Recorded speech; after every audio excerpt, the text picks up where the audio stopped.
Welcome to Love Field Stories. I'm Mark Elfenbein, along with, we are so happy to have with us. He is the chairman and CEO of the Kansas City Chiefs and FC Dallas, the one and the only Clark Hunt. Clark, thanks for joining us. How are you? I'm doing great. Thanks, Mark. It's a real pleasure to be on with you today. Well, I appreciate that. A lot of neat things to talk about that we're going to do today. Obviously, your team, the Kansas City Chiefs, has had just such an amazing run in the past few years, and the playoff run didn't go as we had hoped. Obviously, a lot of us watched the games that had just happened. 2 overtime games at one of the most amazing stadiums on earth, Arrowhead Stadium, where your crowd obviously goes crazy, fantastic. All the atmosphere was as good as it gets, and the amazing comeback against the Buffalo Bills.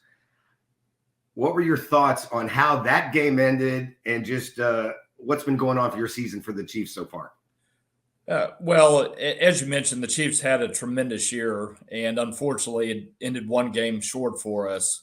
Our playoff run was really special, and I think emblematic in a lot of ways of the type of year we had.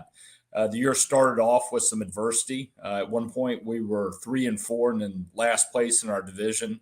And the players and the coaches did a great job of buckling down and working through that. And ultimately, we're able to rally, win the division, earn home field advantage, which we ended up having throughout the playoffs. That second playoff game against Buffalo, I've had so many people tell me it was one of the greatest games they have ever seen. Certainly, given the outcome, I feel the same way. It was unbelievably nerve-wracking those last couple of minutes. Where there was a total of 31 points scored, including overtime. I mean, that's mind-boggling inside the 2-minute warning that many points would be scored, and it was back and forth and just incredible. And then we came back the following week against Cincinnati, and unfortunately just didn't have our best day and ended up in overtime again, and that game didn't go our way. So credit to the Bengals. They played a great game, and I think we're all looking forward to seeing a great Super Bowl. Agree. And just to touch back on it, I'd never watched a game like the Buffalo game where I had so many oh my gosh moments in 2 minutes. I mean, the Tyreek Hill play where he took off and was gone, I don't think I've ever seen anything like that, Clark. Yeah, no, well, we've been blessed in Kansas City to get to see Tyreek do a lot of stuff like that. He's a special player with incredible speed. And as I was watching that play unfold, there was about a minute left in the game. My thought was, wow, we may have just scored too early. And in fact, that's how it turned out, because sure enough, Josh Allen rallied the Bills, and they came right down the field and scored to go up by 3 points with 13 seconds left, which was very, very bleak for those on our sideline. But credit to Patrick Mahomes, Andy Reid. They just didn't let it cause them to flinch, and Patrick was able to get us in the field goal range. And our field goal kicker Butker took us to overtime, and the coin toss went our way, and we marched right down the field, and Travis Kelce scored an amazing touchdown. And that was it on one of the greatest games ever played in the National Football League. I know you had to have a little bit of doubt with like the 14 seconds left, because people here in Dallas were going, okay, how did they do that? And we couldn't do anything in 14 seconds, but you guys marched right down the field. Yeah. I mean, those two games are real interesting contrast, just because one had 14 seconds and one had 13. Those situations are always tough, and you've got to have a little bit of good luck, which we certainly had on that drive. But I think it helps having a quarterback like Patrick Mahomes, who's so calm under pressure.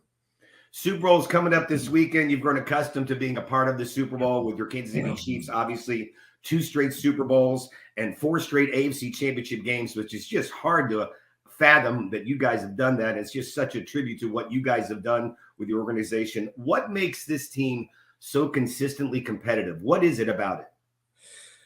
Well, when I first took over in a leadership role about 15 years ago, one of my goals was to build a team that could be consistently competitive and competing for championships on a regular basis. And that's very hard to do in the National Football League, because the league is designed to create parity. If you have success one year, you draft at the bottom. You play the better teams in the league. So it's very hard to be consistently successful. We're blessed in Kansas City to have Andy Reid as our head coach. Andy's been one of the greatest coaches in the National Football League for almost a quarter of a century. His early years in Philadelphia, he was able to take the Eagles to multiple NFC championship games. And then, sure enough, we've turned around and he's done the same thing with the Chiefs. And we've been lucky to get to host all those at Arrowhead Stadium, which is really special. We're the only franchise to ever host 4 straight conference championship games. That's been a whole lot of fun for our fans, particularly the couple where we've gone on to the Super Bowl. So Andy and his staff have just done a great job. We have a really outstanding general manager also, Brett Veach. He does a great job each year bringing in players who can help us not only be better this year, but better down the road as well. And probably most importantly, that group just works well together. Andy and Brett have a great relationship, and the same's true of the players, Patrick Mahomes and Andy Reid. That's another really great relationship, and I think it helps them be their best on the field. Some of our listeners might not know that the Chiefs have big-time roots in Dallas, Texas. Your father, the great Lamar Hunt, founded the Chiefs and founded the AFL. Can you tell us the story of how he founded the league? Yeah, absolutely. So we've got to go back to 1958. My dad was 26 years old at the time, and he was working for his dad, who was in the oil business. And I think my dad just, discovered that he really didn't have an appetite for the oil business and that he loved sports. He'd always played sports growing up. He played football at SMU. His nickname as a child was Games, just to show you how much he was into creating, games that his friends and neighbors and so forth could play. And after languishing, I think, in the offices at Hunt Oil, he decided that he wanted to pursue his passion, which was sports. He thought a little bit about baseball, but ultimately decided that he wanted to try to own a professional football team. So he approached the National Football League about an expansion franchise for Dallas. Dallas didn't have a team at the time. And the NFL told him 2 things. First of all, we're not interested in expanding. And secondly, Dallas is a horrible market for pro football. It'll never succeed there, which, of course, today is laughable. But that didn't deter my dad. So since the league had turned him down, he immediately went to see the owner of the Chicago Cardinals, Walter Wolfner. It was a franchise that was struggling a little bit, and my dad thought that he would be able to buy it and move it to Dallas. My dad spent almost a year trying to get Mr. Wolfner to do that, and unfortunately was unsuccessful. And on his last trip to see him, he'd flown from Dallas to Miami, where Mr. Wolfner was wintering, and met with him there and was told no one more time.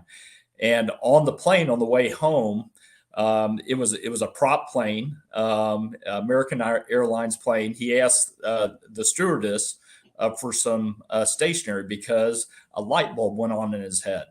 And that light bulb was he had learned through talking to Mr. Wolfner that there were other people who had visited Mr. Wolfner to try to buy the team to take it to their city.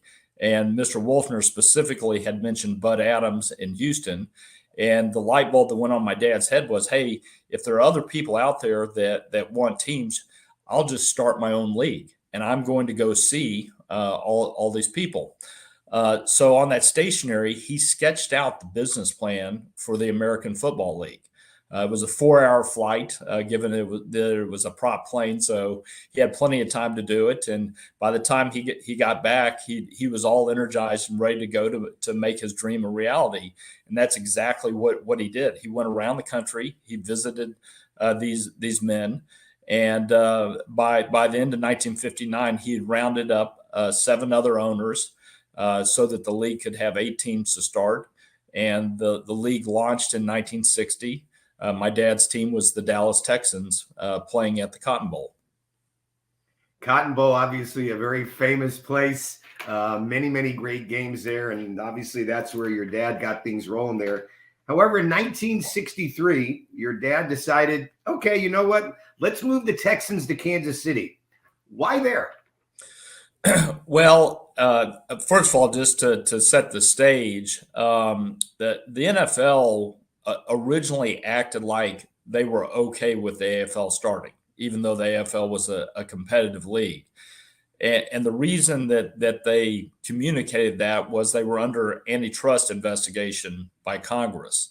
And so it was to their benefit to look like they were supportive of the AFL. Of course, in reality, they weren't. In fact, they were very keen on putting it out of business. And they decided the best way to put it out of business was to see if they could damage Lamar Hunt's franchise, because my dad was the leader of the league. And so they created the Cowboys. So that's how the Dallas Cowboys came into existence.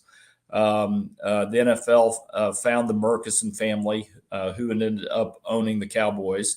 And so the Cowboys also started in 1960. So there weren't just one professional team playing at the Cotton Bowl. There were two, both the Cowboys and the Texans.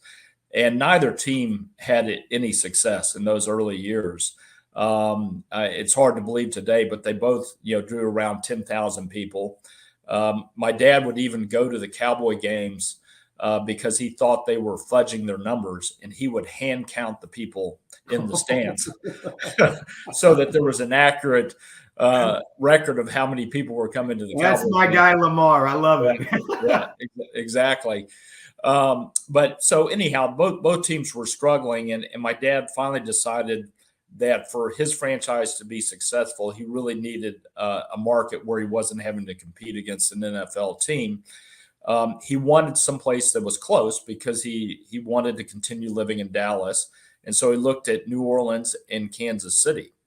And to answer your question, the mayor of Kansas City, a gentleman named Roe Bartle, did a tremendous job of recruiting my dad, and also ran a season ticket campaign to show my dad that there was an appetite for the sport in Kansas City. And so my dad, at the end of the day, made the decision to take the team to Kansas City in 1963, which I know was a very difficult call for my dad, because he had worked so hard to achieve his dream of owning a professional team in Dallas, and then at the end of the day, he had to move it to Kansas City. Of course, the team went on to great success in Kansas City in those early years. So I know my dad was very happy with it, and our family has a tremendous relationship with the business community and really our entire fan base in Kansas City. So it's worked out great, but I know that was a tough call for my dad. Well, like you said, the proximity of living in Dallas and getting the team in Kansas City was great. So I'm assuming the greatness of Love Field came into play quite often. Yeah, absolutely. And my dad, for the most part in those days, loved to fly commercial. So he walked through the lobby of the airport many times. I know on his way to Kansas City or elsewhere across the country for American Football League business. The team obviously taken hold in Kansas City. And in 1966, April of that year, the NFL and the AFL began to negotiate a merger, which reading on this several times, it's just amazing what was going on during all the conversations and the meetings that they had. Love Field obviously came into play as well then. Yeah, it sure did. I mentioned that the NFL, began working very hard to put the AFL out of business, and it was really a battle. To this day, my mother has hard feelings about some of the things that happened in that battle. The leagues were stealing each other's players, and it was really an all-out warfare. And by the time we got to the spring of 1966, the NFL finally decided that really for their best interests and the best interests of pro football in general, it would make sense for the two leagues to merge. So Tex Schramm, who worked for the Dallas Cowboys, called my dad and said, "Hey, let's get together. I think it's time to talk seriously about a merger. My dad was in Kansas City at the time, and he was on his way to Houston for an AFL league meeting. And he arranged to stop over in Dallas on the way down. And so he and Tex Schramm met at the Texas Ranger statue that used to be in Love Field and was for many years. And then they walked out in the parking lot and got in Tex's Oldsmobile, and they met for about 45 minutes and hammered out sort of the framework for the merger of the two leagues. So the merger and what the NFL has become really has a significant tie to Love Field in that meeting that took place there. Of course, there were many meetings that had to take place after that to work out all the details, but it did get a start probably fittingly in Dallas at Love Field. Love it. And, finally getting everything worked out. And the crazy part, what I loved reading about this was, your father just throwing out Super Bowl, just kind of on a whim. And they're like laughing at him. Then the story about how you guys and your family played with the Super Bowl, which we all remember as kids, the thing that bounced 9 miles in the air. The name Super Bowl was finally decided. Yeah, that's exactly right. So in some of those meetings that took place later in 1966, they had a lot of things that needed to be decided, including what to do about a new championship game, because there was an AFL championship game and an NFL championship game, but they needed a new championship game to decide the overall winner of the league. And they were having a meeting. There were 3 owners from the AFL and 3 owners from the NFL, and they were discussing this game. One of the owners got confused about whether my dad was talking about the conference championship or this new championship game. And he asked him, what game are you talking about? My dad said, the last game, the final game, the Super Bowl. And as you said, he just literally threw it out. Wasn't something that he had thought a lot about. And the owners looked at him and, like, wow, huh. And then they just went back to their business. Unfortunately, the commissioner of the combined league, Pete Rozelle, did not like the name. In fact, he thought it lacked sophistication. So he did not allow the league to name it the Super Bowl for the first two games. But the fans heard the term, the media heard the term, and everybody started referring to it as the Super Bowl or Super Sunday. And so the commissioner eventually had to give in. And for Super Bowl III, the game was officially named the Super Bowl. And they went back and named the first 2 after the fact Super Bowl. But that's how we got it. And then later, my dad was asked, how did you come up with that?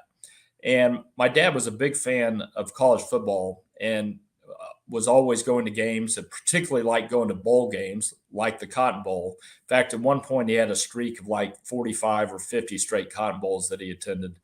So the name bowl was, in his head. And as you alluded to, my brothers and sister and I had been given Super Bowls by my mother for Christmas, I think in 1965. And I was really young, so I was probably gumming mine. But my older siblings, they were bouncing theirs all over the house. And as a parent, it was probably hard for my dad to not notice that. And so that's where he came up with the term Super and just combined it with bowl, and that's how we got the Super Bowl.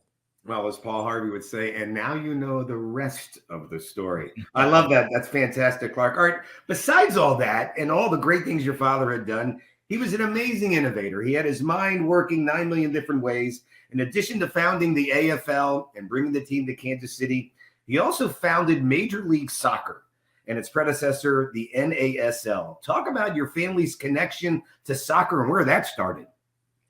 Yeah, so my dad growing up had really played football and baseball for the most part, and I think a little bit of basketball as well. And just the era he grew up in, soccer wasn't very big in the United States. But he'd had a chance to see a couple professional matches in person. One while he was over in Ireland in 1963, he was courting my mother. She was getting a Rotary Scholar degree over there, and he went over to see her, and they went to a Shamrock Rovers professional game, which may be the first pro game that he'd ever seen. and he was captivated by it, what he saw.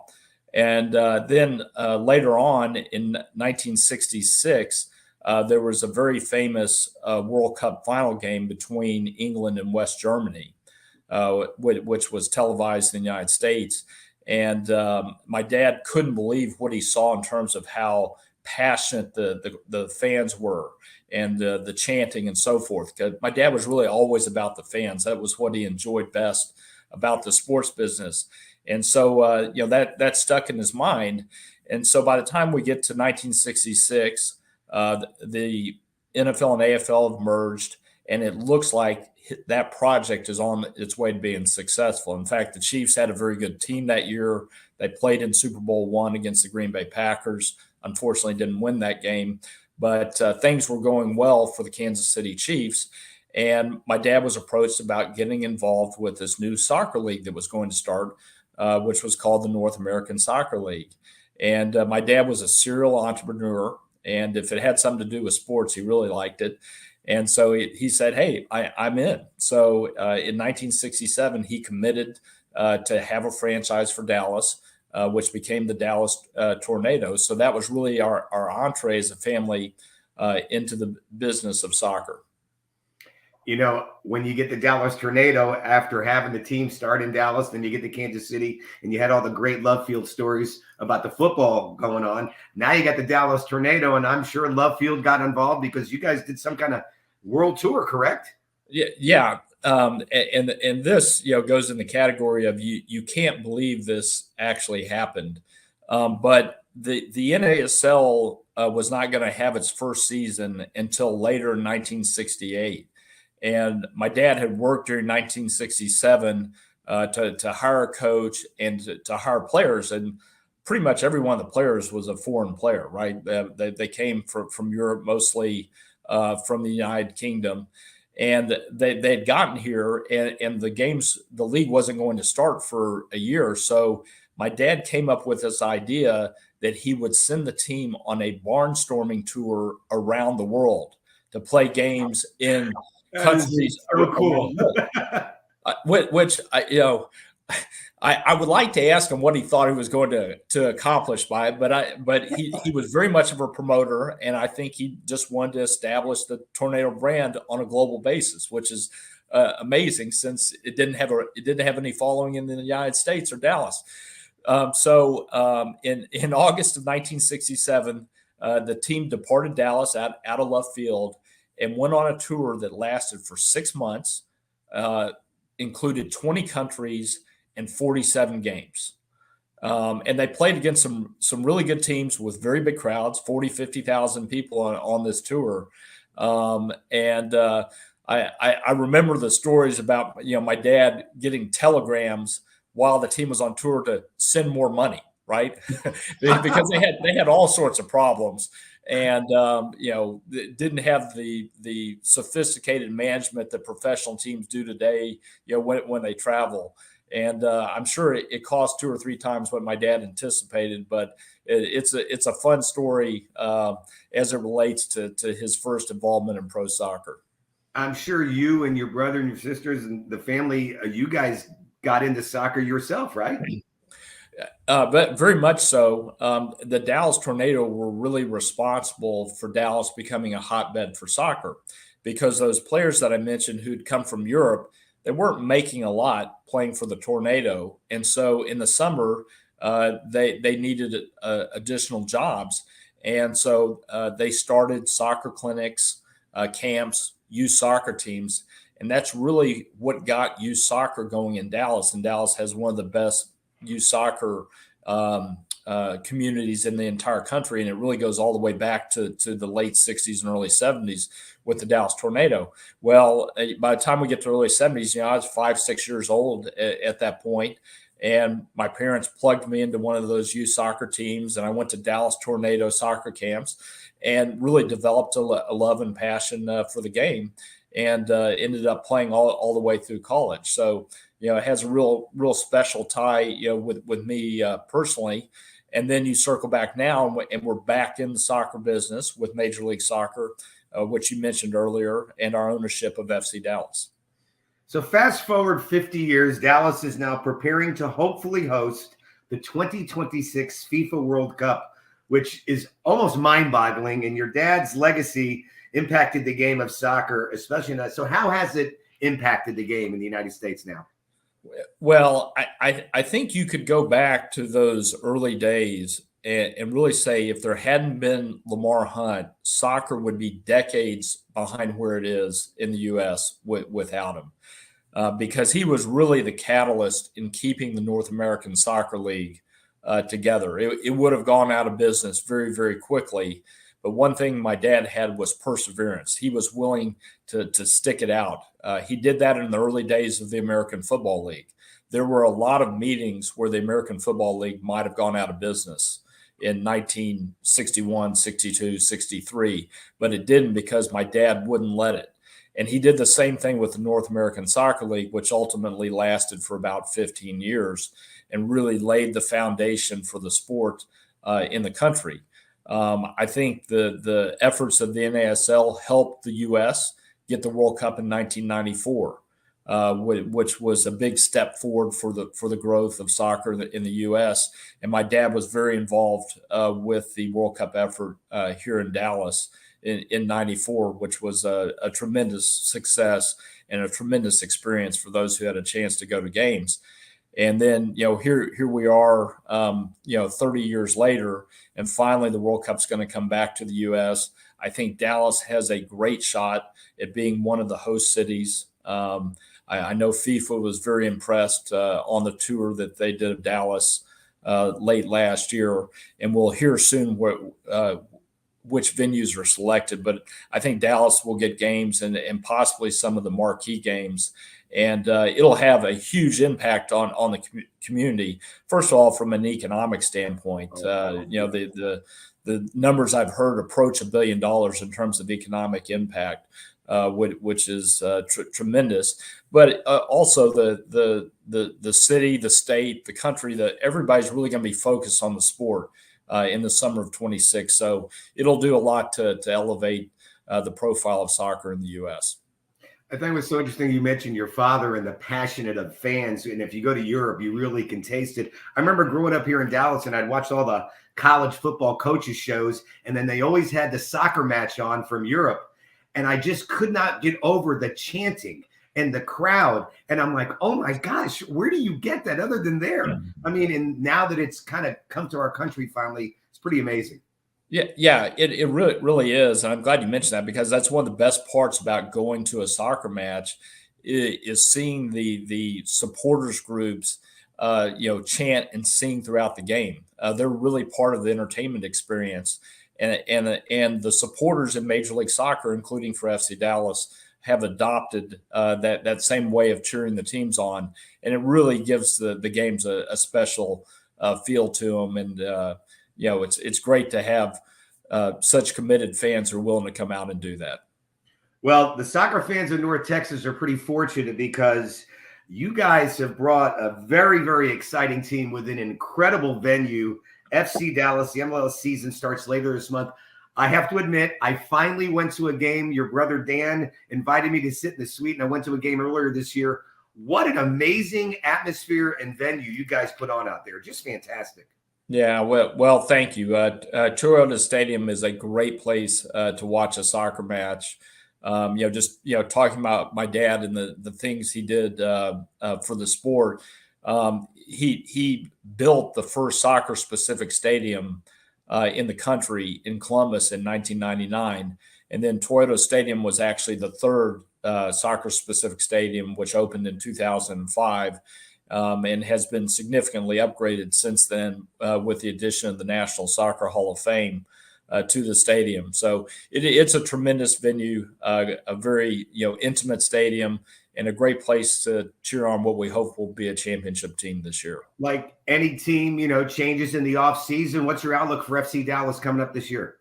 Yeah, well, we're now less than a month away from the start of the season. The team is in preseason training.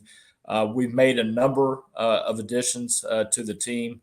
Probably the most significant is a player named Paul Arriola, who we traded for with DC United.